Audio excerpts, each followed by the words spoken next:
Hey guys, it's Vlad Matei here. So basically today I'm reviewing this Barazza Virtuoso Plus. It includes basic assembly instructions and a part identification chart for visual aid. This guide will cover a lot of steps we are going to take in this video, but also from the top of the grinder. This is where to protect burrs from oxidation and rust. You're using the red painted tab with about 5 o'clock on the grinder of roughly setting 30. You will know it's in place because it slots down and won't turn very much.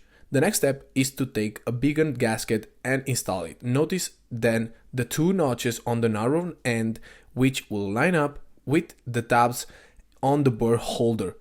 Just gently press into the position and that's it. It doesn't need to be perfect, just make sure it's proper. Line up the grind setting indicator with the triangle printed onto the body of the grinder. Just press down and twist it out counterclockwise to engage setting 40 within a tenth of a second. Rotate clockwise to add full seconds and counterwise to remove tenths of a second. Using this system you can select and extract an amount of time for the grinder to run. Once you got your time dialed in, just press the knob to engage the machine. It is grind for as long as you set it.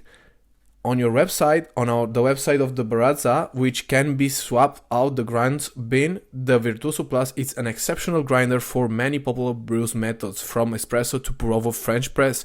And so yeah, I use it for French press. I really like it and enjoy it and really recommend to you this, guys.